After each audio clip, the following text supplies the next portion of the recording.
नमस्कार. मी प्राध्यापक मुंगे सिद्धार्थ, राज्यशास्त्र विभाग, निर्मल क्रीडा समाज प्रबोधन ट्रस्ट द्वारा संचलित कला विज्ञान वाणिज्य महाविद्यालय बदलापूर या महाविद्यालयाच्या वतीने ज्या ऑनलाईन तासिका सुरू करण्यात आलेल्या आहेत, या ऑनलाईन तासिकेमध्ये मी प्रथम वर्षाचा पहिला पेपर जो राज्यशास्त्राची ओळख आहे त्या पेपरमधील दुसरं प्रकरण शिकवत होतो. त्याचा दुसरा भाग, या भागामध्ये राज्याचा उगम आणि विकास याबाबत आपण माहिती पाहत होतो. कालच्या तासिकेमध्ये राज्य म्हणजे काय, राज्याचा उगम कसा होत आहे हा पाहत असताना, राज्य ही एक मानवनिर्मित संस्था आहे. राज्याची जी निर्मिती झालेली आहे हे मानवाने केलेली आहे आणि राज्याची निर्मिती बघत असताना या निर्मितीमध्ये जे विविध घटक आहेत त्या घटकांचा आपण अभ्यास करणार आहोत. ज्या वेळेस राज्य ही संकल्पना उदयास आली, राज्य ही संस्था उदयास आली, राज्य हा सिद्धांत उदयास आला, याला सैद्धांतिक दृष्टिकोनातून अभ्यास करत असताना वेगवेगळ्या विचारवंतांनी वेगवेगळ्या दृष्टिकोनातून राज्य कसं उदयास आलं, राज्य उदयास येत असताना याची निर्मिती कशी झाली याचा अभ्यास आपण मागच्या तासिकामध्ये करत होतो. या तासिकेमध्ये आपण ज्या मनुष्याने आपले जीवन व्यतीत केलेले आहे, या व्यतीत जीवनामध्ये तो रानटी अवस्थेतून सभ्य अवस्थेमध्ये वळलेला आहे.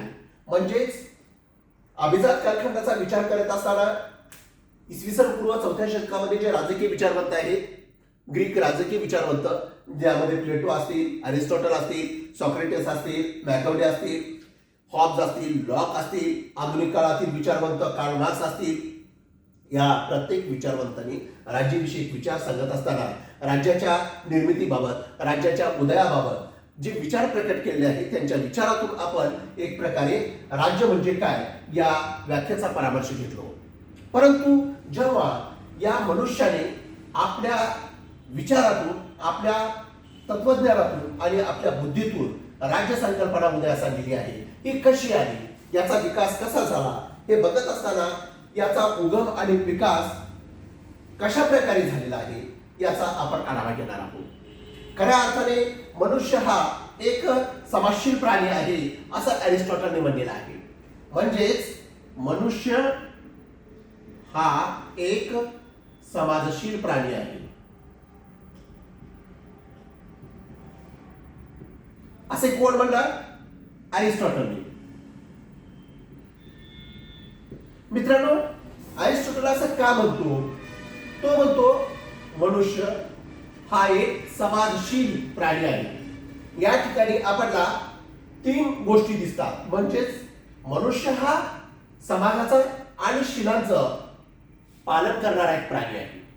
ज्या पद्धतीने या विचारांचा अभ्यास करतो, तर या विचाराचा अभ्यास करत असताना मनुष्याच्या एकूण सर्वांगीण विचारांचा अभ्यास करून जेव्हा मानवी स्वभाव अभ्यासला जातो, या स्वभावामध्ये हे सिद्ध होतं की मनुष्याने एक प्रकारे इतर प्राण्यांपेक्षा वेगळं जीवन जगलेलं आहे.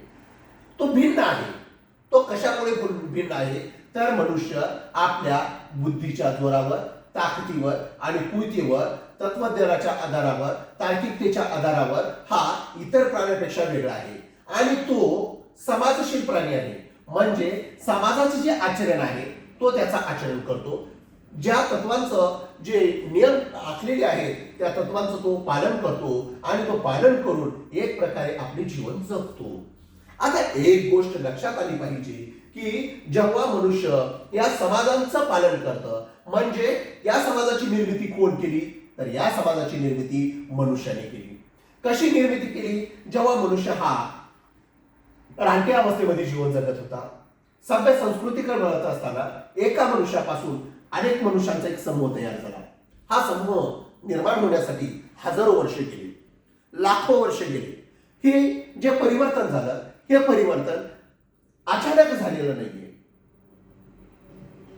हे परिवर्तन एकदम फास्ट झालेलं नाहीये, तर हे टप्प्याटप्प्याने झालेलं आहे. कशाने? टप्प्याटप्प्याने.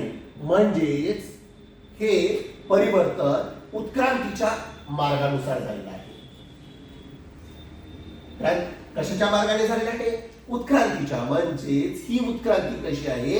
ही धीम्या गतीने अतिशय संत गतीने आणि विशेष म्हणजे मंद गतीने चाललेली आहे. म्हणजे हे जे परिवर्तन आहे, हे परिवर्तन बघत असताना जेव्हा मनुष्य आपल्या बुद्धीच्या जोरावर, आपल्या ज्ञानाच्या जोरावर आणि विवेकाच्या आधारावर तो एक प्रकारे इतर प्राण्यांपेक्षा सभ्य संस्कृतीकडे वळत आहे. कारण तो या प्राण्यापेक्षा एक चांगलं जीवन जगतो, ही जेव्हा त्याच्या मनामध्ये एक विश्वास निर्माण झाला, हे जेव्हा त्याच्या मनाने स्वीकृती केली, तेव्हा तो इतर प्राण्यांपेक्षा वेगळा हे सिद्ध करू लागला. हे सिद्ध करत असताना त्यांनी एक प्रकारे सर्वात महत्वाचं एक केलं की आपण मानव आहोत. म्हणजे जे मनुष्य आहे, हे मनुष्य एकमेकांच्या सहकार्याने, समन्वयाने आणि विश्वासाने एकत्रित जीवन जगत आहे. हे समूहाने, हा समूह निर्माण झाल्यानंतर हा समूह भटकत्या अवस्थेमध्ये अनेक वर्ष, हजारो वर्ष जीवन जगला. 21व्या शतकामध्ये आज सुद्धा भारतीय समाज व्यवस्थेचा अभ्यास करत असताना अनेक समुदाय हे भटकंती अवस्थेमध्ये जीवन जगत आहेत. परंतु या पलीकडे जेव्हा या भटक्या किंवा आदिवासी अवस्थेमध्ये जीवन जगत असताना त्याने आपल्या बुद्धीच्या जोरावर तो एका ठिकाणी स्थिर झालेला आहे. तो स्थिर झाल्यानंतर हे जे स्थिर जीवन जगू लागला, ती स्थिर जीवन जगत असताना यांचं एक कुटुंब तयार झालं. या कुटुंबासोबतच अनेक कुटुंब तयार झाली. हे कुटुंब जेव्हा गावात रूपांतर झाले, या गावाला एक नियमावली तयार झाली. मग नियमावली कशी तयार झाली? या गावांचं एक समूह या समूहांचं एक गाव तयार झालं. म्हणजेच कुटुंब समूह, समूहापासून गाव आणि या गावांचंच एक राज्य उदयास आलेलं आहे. अशा पद्धतीने जेव्हा आपण या राज्यांच्या उगमाबाबत बघतो, तर राज्याच्या उगमाबाबत माहिती पाहत असताना आपल्याला एक गोष्ट लक्षात आली पाहिजे की जेव्हा कुटुंब निर्माण झालं, हे कुटुंब निर्माण झाल्यानंतर कुटुंबामध्ये जे विश्वास निर्माण झाला, व्यक्तीमध्ये विश्वास निर्माण झाला आणि हा विश्वास जेव्हा समोर आला तेव्हा तो समूहामध्ये रूपांतर झालं. समूहामध्ये रूपांतर झाल्यानंतर एक विशिष्ट असा समूह एका स्थिर भूभागावरती जीवन जगू लागला. आणि स्थिर भूभागावरती जीवन जगल्यानंतर यांनी काही नियमावली बनवली. म्हणजेच हे नियम बनवत असताना कसे नियम बनवले? तर हे नियम बनवत असताना आपण कसं जीवन जगलं पाहिजे, आपण कुणावर कशा पद्धतीने जीवन जगता आलं पाहिजे, आणि हे जीवन जगत असताना या जीवनाची नियमावली जे मनुष्य तयार करतो, त्या नियमावलींचा संच तयार केले. हे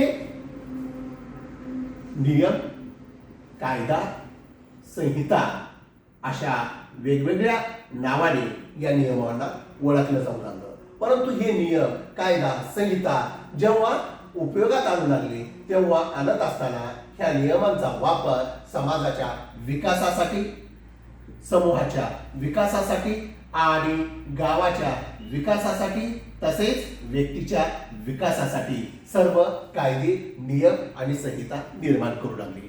परंतु ही संहिता निर्माण केल्यानंतर याचं वितरण कशा पद्धतीने करावं हा उद्देश समोर ठेवून एक राज्य ही संकल्पना उदयास आली. ही राज्य संकल्पना उदयास आल्यानंतर या संकल्पनेचा जेव्हा आपण अभ्यास करतो, तर हे राज्य जे निर्माण झालेलं आहे, या राज्याचा अभ्यास करत असताना जे राज्य उदयास आलं, या राज्याच्या आधारभूत घटकांची आपण माहिती बघणं गरजेचं आहे. एखादं राज्य निर्माण होण्यासाठी त्याला काही मूलभूत असे घटक लागतात, अंग लागतात, आणि या राज्याच्या मूलभूत घटकांचा, अंगांचा आपण विचार करणार आहोत.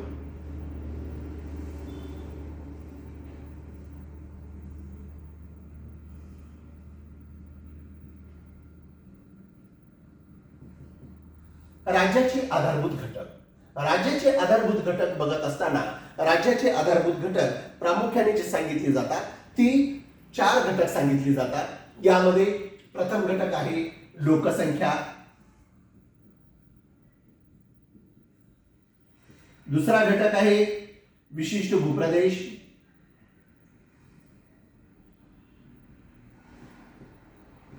तिसरा घटक आहे शासन किंवा सरकार, चौथा घटक आहे सार्वभौमत्व. अशी 4 घटक राज्याचे आधारभूत घटक सांगितले जातात. या 4 घटकापैकी आपण पहिला घटक बघणार आहोत, लोकसंख्या. या लोकसंख्येचा विचार करत असताना लोकसंख्या ही एक प्रकारे किती असावी, लोकसंख्या राज्य निर्माण होण्यासाठी हा घटक आवश्यकच आहे का, लोकसंख्येचा विचार करत असताना हे लोकसंख्या घटक राज्यासाठी किती आवश्यक आहे हे पाहत असताना वेगवेगळ्या विचारवंतांनी लोकसंख्येला आत्यंतिक महत्त्व दिलेले आहे. म्हणजे राज्य निर्माण होण्यासाठी लोकसंख्या हा घटक अतिशय महत्त्वाचा समजला जातो. या लोकसंख्येशिवाय राज्याची निर्मिती होऊ शकत नाही. लोकसंख्या म्हणजे मनुष्य, ज्या राज्यामध्ये लोकसंख्या राहते म्हणजेच मानव असतात, त्या मानवांच्या समूहाचा, मानवांच्या समाजाचा आणि मानवांच्या परस्पर संबंधांचा ज्यामध्ये अभ्यास केला जातो, त्या मानवांच्या एकूण समूहाच्या संबंधाचा जो अभ्यास केला जातो तो राज्य या घटकामध्ये अत्यंत महत्त्वाचा समजला जातो. आणि म्हणून मी असं म्हणतो की राज्य निर्माण होण्यासाठी लोकसंख्या हे घटक अतिशय महत्त्वाचा आहे. मग लोकसंख्या हा घटक कशामुळे महत्त्वाचा आहे? जे राज्य निर्माण केली जातात, ज्या राज्याची निर्मिती केली जाते त्यासाठी लोकसंख्या घटक महत्त्वाचा सांगत असताना ही लोकसंख्या ही राज्य निर्माण होण्यासाठी अतिशय महत्त्वाची असते आणि मनुष्य असल्याशिवाय राज्य निर्माण होऊ शकत नाही. असे अभिजात विचारवंत प्लेटो असतील, सॉक्रेटिस असतील, अरिस्टॉटल असतील, या ग्रीक राजकीय विचारवंतांनी, त्याच्यानंतर रोसो असतील, या प्रत्येक राजकीय विचारवंतांनी राज्य निर्माण होण्यासाठी लोकसंख्या ही अतिशय महत्त्वाची सांगितलेली आहे. मग लोकसंख्या सांगत असताना या विचारवंतांनी लोकसंख्या किती असावी, लोकसंख्या कशी असावी, लोकसंख्या जास्त असावी, कमी असावी, या प्रत्येक घटकाची आपण चर्चा करणार आहोत. खऱ्या अर्थाने राज्य निर्माण होण्यासाठी जी लोकसंख्या सांगितली जाते ही लोकसंख्या राज्यासाठी कशी आवश्यक आहे हे बघत असताना राज्य उदयास जे येत आहे या राज्याच्या निर्मितीसाठी लोकसंख्या जेव्हा सांगितली जाते ही लोकसंख्या सांगत असताना प्लेटो हा विचारवंत सांगतो की एखादं राज्य निर्माण करायचं असेल, उदयास येत असेल तर त्या राज्याला सर्वात महत्त्वाचा घटक लागतो ते म्हणजेच लोकसंख्या. आणि ही लोकसंख्या जर नसेल तर राज्य निर्माण होऊ शकत नाही. ज्या राज्यामध्ये मानवच नसेल, मनुष्यच नसेल तर त्याला राज्य म्हणता येईल का? नाही. आणि म्हणून तो म्हणतो जे राज्य निर्माण झालेले आहेत, ज्या पद्धतीने अथेन्स आहे, स्पार्टा आहे, सिसिली आहे,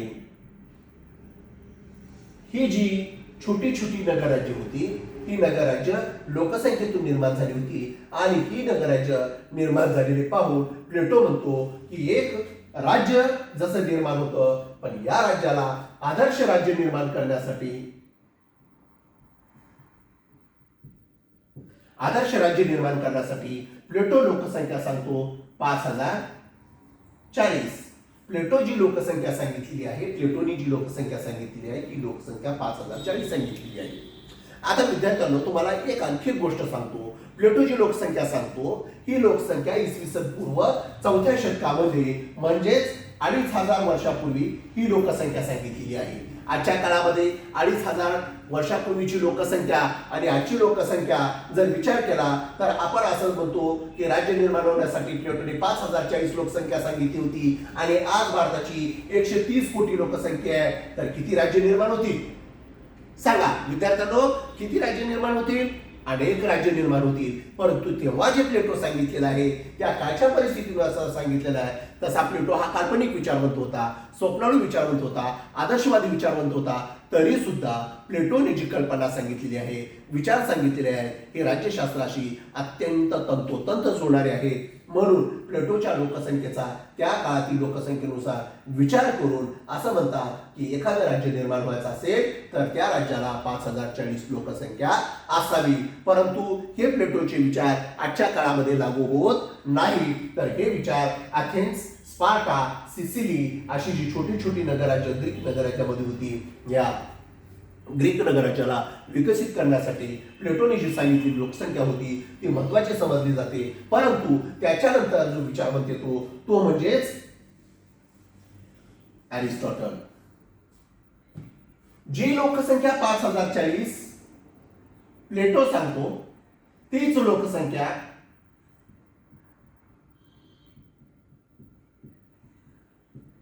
अरिस्टॉटल सांगतो. अरिस्टॉटल सांगतो राज्य निर्माण होण्यासाठी लोकसंख्या किती असावी. अरिस्टॉटल सांगतो एखादं राज्य जर निर्माण करायचं असेल तर ती किती लोकसंख्या असावी. खऱ्या अर्थाने अरिस्टॉटल हे सैद्धांतिक आणि वास्तविक राज्यशास्त्राचे अध्ययन करणारे राज्यकर्ते आहेत, राज्यशास्त्रज्ञ आहेत. या राज्यशास्त्रज्ञाने राज्यशास्त्राच्या एकूण अध्ययनामध्ये सांगितलेलं आहे की राज्य निर्माण होण्यासाठी जे घटक लागतात, ज्या बाबी लागतात, त्यामध्ये सर्वात महत्वाची बाब लागते ती म्हणजे लोकसंख्या.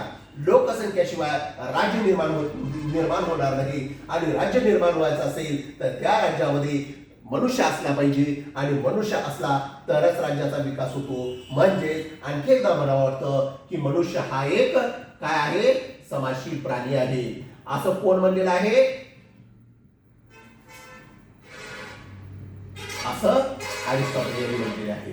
म्हणजेच मनुष्य हा समाजामध्ये जीवन जगतो. समाजामध्ये जीवन जगत असताना समाजांच्या विचारांचं, तत्वांचं अध्ययन करतो. समाजाच्या विचारांचं, तत्वांचं तो समर्थन करतो आणि त्या तत्वानुसार तो समाजात राहतो. आणि समाजात राहत असताना तो इतर प्राण्यापेक्षा तो बुद्धीने श्रेष्ठ आहे हे सिद्ध करून तो समाजामध्ये जीवन जगत असतो. आणि समाजामध्ये जीवन जगत असताना तो शीलाचं आचरण करतो. आणि जो शीलाचं आचरण करतो तो समाजाच्या याच्यामध्ये सर्वात महत्वाचा व्यक्ती असतो. आणि यामुळे तो इतर प्राण्यांपेक्षा कसा वेगळा आहे हे सिद्ध करत असताना अरिस्टॉटल एक प्रकारे मनुष्याला ज्या पद्धतीने समाजशील प्राणी म्हणतो त्याच पद्धतीने मनुष्य हा राजकीय सुद्धा समुदायाचा प्रतिनिधी आहे. मग राजकीय समुदायाचा कसा प्रतिनिधी आहे तर ते सांगत असताना तो म्हणतो की जेव्हा मनुष्याचा जन्म राज्यामध्ये होतो तर त्या राज्यामध्ये जीवन जगत असताना तो कसा जगावा हे सांगत असताना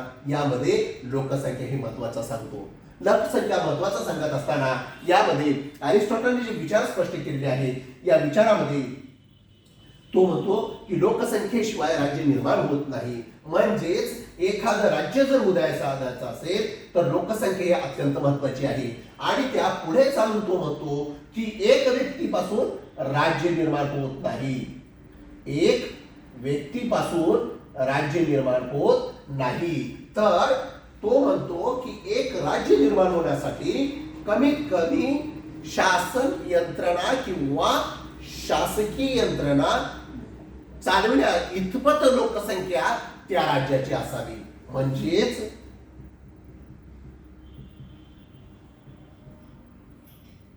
शासकीय यंत्रणा म्हणजे कसे, आज आपण कायदे मंडळ, कार्यकारी मंडळ, न्यायमंडळ बघतो. त्याच्यानंतर सरपंच बघतो, सरपंचाचे मेंबर बघतो, लोकसभा बघतो, विधानसभा बघतो, राज्यसभा बघतो, त्याच्यानंतर विधानसभा, विधान परिषद बघतो. असे जे विधिमंडळ आहे, अशा ज्या विधिमंडळानुसार हे शासन चालतं, संसदेनुसार शासन चालतं, ती लोकसंख्या तितकी लोकसंख्या त्या राज्याची असावी. म्हणजेच अरिस्टॉटलने आपले विचार स्पष्ट करत असताना त्यांनी या विचारामध्ये एक तत्व सांगितलेलं आहे की एका व्यक्तीमुळे राज्य निर्माण होत नाही, 10 व्यक्तीमुळे राज्य निर्माण होत नाही.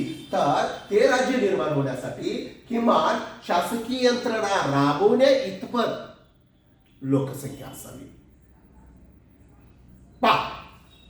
अरिस्टॉटलने स्पष्ट केलं आहे की तो म्हणतो लोकसंख्या असावी, 1 किंवा 10 नसावी किंवा मोजकी नसावी. तर ती लोकसंख्या जे शासन आपण राबवत आहे, निर्माण करत आहे, ते शासन निर्माण करण्या इतपत लोकसंख्या असावी. याच्यानंतर आणखी एक विचारवंत येतात ते म्हणजेच रुसो. आता रुसो अगोदर या अरिस्टॉटलने अशी शासन यंत्रणा का सांगितली हो की लोकसंख्या शासन यंत्रणा चालवण्या इतपत असावी. कारण अरिस्टॉटलने त्या काळामध्ये इसवी सन पूर्व 4थ्या शतकामध्ये 2500 वर्षापूर्वी त्यांनी जे विचार सांगितले आहेत त्या विचारामध्ये अरिस्टॉटलने 158 नगरराज्य यांचा ते अभ्यास करतात. काय करतात? अभ्यास करतात. या अभ्यासामध्ये त्यांनी वेगवेगळ्या शासन यंत्रांचा, वेगवेगळ्या संस्थानांचा, वेगवेगळ्या समुदायाच्या तत्वांचा, राहणीमानाचा, दर्जाचा, त्यांना मिळणाऱ्या अधिकारांचा, त्यांच्या विकासाचा अभ्यास केल्यानंतर अरिस्टॉटल या 158 नगराज्यापैकी सर्वात चांगलं नगरराज्य निर्माण करण्यासाठी त्यांनी एक राज्य निर्माण व्हावं आणि जे राज्य निर्माण करत आहोत ते राज्य निर्माण होण्यासाठी तो म्हणतो की लोकसंख्या हे महत्वपूर्ण घटक आहे. म्हणजेच अरिस्टॉटल ज्या पद्धतीने या 158 नगरराज्यांचं अध्ययन करतात त्या अध्ययनामधून ते सिद्ध करतात की लोकसंख्या असल्याशिवाय राज्य निर्माण होऊ शकत नाही आणि म्हणून लोकसंख्या हा घटक अत्यंत महत्वाचा समजला जातो. ज्या पद्धतीने ते म्हणतात की या राज्याला निर्माण करण्याकरिता लोकसंख्या ही शासन यंत्रणेपुरती असावी. म्हणजे त्या जनसमुदायावरती जे शासन चालवलं जातं ते शासन चालवण्यासाठी यंत्रणा निर्माण केली जाते. या यंत्रणेकरिता सुसज्ज अशी लोकसंख्या असली पाहिजे. अशा पद्धतीचे विचार जेव्हा अरिस्टॉटल स्पष्ट करतात, यानंतर सर्वात महत्वाचा विचारवंत येतो रुसो. रुसो हे विचारवंत कोण आहेत? रुसो हे विचारवंत सामाजिक करार हे ग्रंथ लिहिणारे आहेत.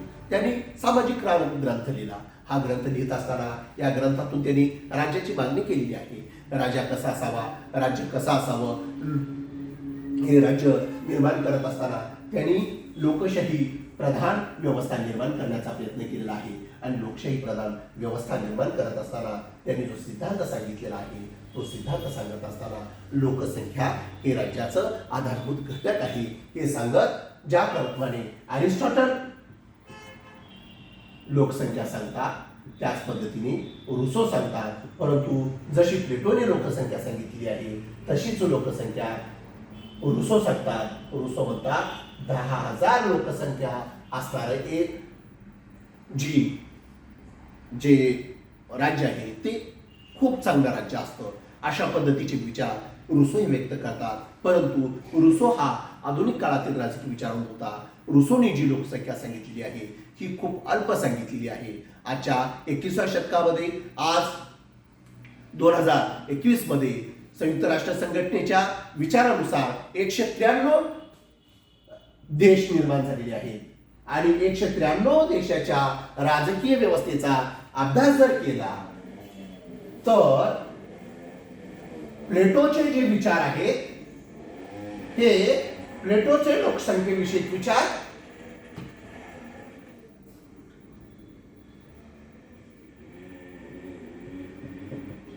प्लेटोचे लोकसंख्येविषयक विचार लागू पडत नाहीत. त्याचप्रमाणे रुसो जो विचारवंत आहे या रुसोचे लोकसंख्येविषयक विचार लागू पडत नाहीत. आणि त्याच्यानंतर जो अरिस्टॉटल आहे या अरिस्टॉटलने जे लोकसंख्येविषयक विचार सांगितलेले आहेत ते नवीन राज्यांना लागू पडतात. कारण आज 193 सदस्य युनोचे आहेत. म्हणजे आज जगामध्ये 123 देश 193 देश हे राज्य निर्माण होण्यासाठी जो पहिला घटक लागतो तो घटक म्हणजे लोकसंख्या. आणि त्या लोकसंख्येचा स्वीकार केलेला आहे. म्हणजेच या 193 देशाने जे स्वीकार केले आहे लोकसंख्या त्या लोकसंख्येनुसारच राज्य निर्माण झाले आहे. आणि ज्या राज्याला लोकसंख्या नाही ते राज्य होऊ शकत नाही. म्हणून शासन संस्थेचं सर्वात महत्वपूर्ण राज्याचं महत्वपूर्ण अंग म्हणून लोकसंख्या हा घटक लक्षात घेतला जातो. आता प्रश्न निर्माण होतो की आजच्या 21व्या शतकामध्ये जे राज्य निर्माण झालेले आहेत त्या राज्याचा जर विचार केला प्लेटोनुसार, रुसोनुसार आणि अरिस्टॉटलनुसार तर आपल्याला वाटतं की राज्य निर्माण होण्यासाठी लोकसंख्या ही अरिस्टॉटलच्या विचारानुसारच स्पष्ट करावी लागते. मग अरिस्टॉटलने काय म्हणलेलं आहे की लोकसंख्या सांगत असताना तो म्हणतो की एका व्यक्तीपासून राज्य निर्माण होत नाही तर अनेक लोक, अनेक व्यक्ती, अनेक जनसमुदाय हा राज्यासाठी लागतो. तो जनसमुदाय शासन यंत्रणा चालवण्या इतपत लागतो. म्हणजेच शासन यंत्रणा कशी असते तर शासन यंत्रणा बघत असताना त्यांनी जी कल्पना केलेली आहे, त्यांनी जे सिद्धांत मांडलेला आहे, त्यांनी जे विचार स्पष्ट केलेले आहेत ते विचार राज्यासाठी महत्वाचे समजले जातात आणि म्हणून अरिस्टॉटल हा राज्यशास्त्राचा जनक समजला जातो. अशा अनेक त्यांनी सिद्धांत सांगितलेले आहेत राज्यशास्त्रामध्ये की ते वास्तवाशी निगडीत आहेत. आज अनेक वेगवेगळ्या विचारवंतांनी गार्डनरने व्याख्या सांगितली आहे, गेटनने व्याख्या सांगितलेली आहे, ब्लंटसनी व्याख्या सांगितलेली आहे. त्याच्यानंतर विलोमीनी राज्याची व्याख्या सांगितलेली आहे. परंतु या प्रत्येकांच्या व्याख्येपेक्षा जी वास्तवाला आणि सर्रास सैद्धांतिक दृष्टिकोनातून अध्ययनातून व्यवहारामध्ये यांची उतरलेली संकल्पना आहे ती म्हणजेच अरिस्टॉटलची. आणि अरिस्टॉटल कशा पद्धतीने राज्यशास्त्राचा जनक समजला जातो हे राज्य या संकल्पनेमध्ये लोकसंख्या घटक सांगत असताना त्यांनी त्या विवेकाचा त्या बुद्धीचा उपयोग करून जे निष्कर्ष सांगितलेले आहेत ते महत्वाचे आहेत. म्हणून आता जेव्हा अभ्यास करतो की लोकसंख्या किती असावी तर लोकसंख्या किती असावी हे स्पष्ट करत असताना अनेक असे राज्य निर्माण होतात. विशिष्ट भूप्रदेशामध्ये राज्य निर्माण होत असतं, एखाद्या छोट्या समुदायामध्ये राज्य निर्माण होतं. राज्य निर्माण होत असताना त्याला शासन यंत्रणा असते, चांगल्या प्रकारची शासन यंत्रणा त्यांची चालू असते. परंतु त्यांना नवीन अशा राज्याची मागणी असते आणि राज्याची मागणी असताना तिथे लोकसंख्या स्वीकारली जाते. तर काही राज्याची लोकसंख्या लाखामध्येच आहे, काही राज्याची लोकसंख्या 150 कोटीपर्यंत आहे. आज चीनचा जर विचार केला तर 150 कोटी लोकसंख्या आहे. भारताचा विचार केला 130 कोटी लोकसंख्या आहे. आता इतके बलाढ्य आणि विशाल लोकसंख्येचे जे राज्य आहेत या विशाल आणि बलाढ्य लोकसंख्येच्या राज्याचा विचार केला तर आपल्याला एक जाणवतं की अशा लोकसंख्येची घनता जेव्हा विचारात घेतो तेव्हा असं वाटतं की इतकी मोठी लोकसंख्या असल्यानंतर ती राज्य किती सुजलम सुफलम असेल. मित्रहो नाही, जेव्हा अधिक लोकसंख्या असते तर त्यांच्या अंतर्गत राज्यांतर्गत अनेक समस्या असतात. ज्या पद्धतीने कमी लोकसंख्या असेल तर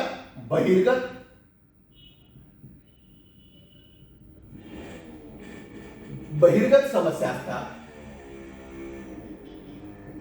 तसेच जास्त लोकसंख्या असेल तर त्या राज्यात अंतर्गत समस्या निर्माण होतात. कशा समस्या निर्माण होतात? आज भारतामध्ये विविध धर्म, विविध जाती, विविध पंथ, विविधतेने नटलेला आणि एकत्रित जीवन जगणारा हा जो समुदाय आहे या समुदायामध्ये विशाल अशी लोकसंख्या आहे. यामध्ये बेकारी आहे, दारिद्र्य आहे, बेरोजगारी आहे, ह्या ज्या समस्या निर्माण होतात ह्या समस्या शासन यंत्रणेला संपवण्यासाठी नाके नऊ येतात. वेगवेगळ्या समस्या निर्माण होऊ शकतात. या समस्या निर्माण झाल्यानंतर हे शासनाला पूर्ण करणं खूप अवघड जातं. मग यांची लोकसंख्या ही झपाट्याने वाढत होती, यांची लोकसंख्या ही मंद आणि संथ गतीने वाढते. दोघांमधला हा फरक आहे. हे दोन व्यक्ती कमवणारे, इथली लोकसंख्या कमी आहे, इथे लोकसंख्या कमी असल्यामुळे अन्न वस्त्र निवारा या ज्या मूलभूत गरजा आहेत, अन्न वस्त्र निवारा या ज्या मूलभूत गरजा आहेत यांच्या लवकर भागू शकतात. परंतु ज्या जास्त लोकसंख्या आहेत त्यांच्या मात्र भागत नाहीत. ज्या पद्धतीने यांच्या भौतिक गरजा पूर्ण होतात त्या पद्धतीने यांच्या भौतिक गरजा पूर्ण होऊ शकत नाहीत. ज्या पद्धतीने यांच्या शैक्षणिक, सांस्कृतिक, त्याच्यानंतर वेगवेगळ्या ज्या हे आहेत मागण्या आहेत यांच्या लवकरात लवकर पूर्ण होऊ शकतात, परंतु यांच्या होऊ शकत नाहीत कारण यांची लोकसंख्या ही जास्त आहे. मग कमी आणि जास्त लोकसंख्येचा ज्या पद्धतीने आपण विचार करतो तर यासोबतच कमी आणि जास्त लोकसंख्येचा विचार करत असताना जर कमी लोकसंख्या असेल तर बहिर्गत समस्या एक सर्वात मोठी समस्या आहे, ती म्हणजे त्यांचं संरक्षण. संरक्षण काय आहे? आपलं जे सार्वभौमत्व आहे, आपण जे इतर राज्यापेक्षा आपण जीवन जगतो आणि आपल्याकडे जर लोकसंख्या कमी असेल आणि आपला भूभाग खूप चांगला आहे, आपल्या भूभागामध्ये वेगवेगळ्या वनस्पती येतात, वेगवेगळे धान्य येतात, त्याच्यानंतर वेगवेगळ्या वस्तूवरती कर आपण छान भरतो आणि ह्या वस्तू आपण परकीय राज्यामध्ये, परकीय देशामध्ये पाठवतो आणि परकीय देशामध्ये पाठवत असताना शेजारील देश, शेजारील राष्ट्र खूप मोठ्या लोकसंख्येचं आहे आणि तिथले व्यक्ती सगळेच जवळपास 100 पैकी 90% लोक आळशी आहेत. मग काय करणार? तेव्हा 10% लोक ह्या शेजारील जो विकसित देश आहे, जो कमी लोकसंख्येचा आहे परंतु खूप मेहनत करून तो आपला उदरनिर्वाह पूर्ण करतो, आपल्या राज्याचा विकास करतो, राज्याची तिथली पब्लिक ऐकते आणि ते चांगल्या पद्धतीने जीवन जगतात, तेव्हा हे आळशी लोक, बलाढ्य लोक छोट्या राज्यावर आक्रमण करतात आणि आक्रमण करत असताना तेव्हा त्यांच्यापासून बचाव करण्यासाठी सर्वात महत्वाची सैनिकी यंत्रणा लागते आणि सैनिकी यंत्रणा यांच्याकडे लोकसंख्या कमी असल्यामुळे निर्माण होईल का? नाही. तर हे जी समस्या आहे ही समस्या पाहत असताना तिथला भूभाग सर्वात महत्वाचा असतो. काही देशांची जी जमीन आहे, काही देशांचा जो भूभाग आहे, या भूभागामध्ये लोकसंख्या किंवा लोकांची संतती ही प्रगल्भतेने किंवा जास्त वाढत नाही, तेव्हा शासन अनेक प्रकारच्या योजना राबवतं. वेगवेगळ्या योजना राबवून लोकसंख्या वाढवा, अमर्याद लोकसंख्या वाढवण्याची त्यांनी संधी देतात, परंतु तिथे लोकसंख्या वाढत नाही आणि एक प्रकारे लोकसंख्या कमी असल्यानंतर त्या राज्यावरती कोणी उठाव करत असेल तर ते एक प्रकारे त्या राज्याचं आव्हान समजलं जातं. असो, अशा अनेक समस्या आहे. आणि जास्त लोकसंख्या असल्यानंतर काय होतं, तर जास्त लोकसंख्या असल्यानंतर आपल्या देशाचा विकास हा सर्वाधिक चांगल्या पद्धतीने घडून आणता येऊ शकतो. वेगवेगळे व्यवसाय आणू शकतात, औद्योगिक क्रांती आणू शकतात. ज्या पद्धतीने आज MIDC आहे, औद्योगिक वसाहत आहे आणि औद्योगिक वसाहत निर्माण करून वेगवेगळे व्यवसाय आपल्या टेक्नॉलॉजीनुसार, वेगवेगळ्या कौशल्यानुसार तिथल्या युवकांना दिले जातात आणि दिल्यानंतर त्या युवकांद्वारे त्या देशाचा विकास साधला जातो. आणि हे साधण्यासाठी तिथे जो यंग वर्ग आहे, युवा वर्ग आहे, तो युवा वर्ग त्या देशाची शक्ती ठरतो. म्हणून लोकसंख्या हा घटक राज्याची शक्ती समजली जाते. अशा पद्धतीने जेव्हा आपण सूक्ष्म पद्धतीने राज्यासाठी लोकसंख्या हा घटक कसा महत्वाचा आहे बघतो, तर त्यामध्ये जे जे महत्वाचे दोष आहेत, जे जे महत्वाचे गुण आहेत, जेव्हा या दोघांची तुलना केल्यानंतर स्पष्ट जाणवतं की लोकसंख्या असल्याशिवाय राज्य निर्माण होत नाही आणि राज्याची शक्ती जर निर्माण करायची असेल तर त्या राज्याला लोकसंख्या असणं अपरिहार्य आहे. म्हणून लोकसंख्या किती महत्वाची आहे हे तिथल्या लोकसंख्येवर अवलंबून आहे. जेव्हा कमी लोकसंख्येचा आपण दर्जा बघतो तर कमी लोकसंख्येचे सुद्धा राज्य आहेत, ज्यामध्ये जपान आहे, जर्मन आहे, कोरिया आहे. हे टेक्नॉलॉजीने भरमसाठ प्रगती करणारे देश आहेत. यांच्याकडे लोकसंख्या कमी आहे परंतु त्यांच्याकडे जे मानव निर्मित बुद्धी आहे त्या बुद्धीच्या पलीकडे जाऊन काम करणारे वर्कर आहेत. 18 तास, 12 तास, 15 तास वर्ग करतात, ओटी ड्युटी करतात आणि ओटी ड्युटी करून तिथे देशासाठी ते समर्पण करतात. अशा पद्धतीने काम करणारे जे वर्कर आहेत, काम करणारा जो युवक वर्ग आहे, त्या युवक वर्गाद्वारे देशाचा विकास लक्षात घेतला जातो. अशा पद्धतीचे अनेक नॉर्वे देश आहेत. या देशांची लोकसंख्या जरी कमी असली तर हे लोकसंख्या कमी असणारे देश सुद्धा आज सर्वात महत्वाची भूमिका पार पाडून आपल्या राज्याचा दर्जा सुधारण्याचा प्रयत्न करतात. म्हणून जरी लोकसंख्या कमी असली तर त्यांना शासन यंत्रणेद्वारा विविध कामकाज देऊन त्या देशाचा विकास साधण्याचा अनेकांनी प्रयत्न करत आहेत. असो, अशा पद्धतीची लोकसंख्या बघत आहोत. यानंतरचा दुसरा घटक आपण पुढच्या भागामध्ये उपप्रदेश बघूया. धन्यवाद.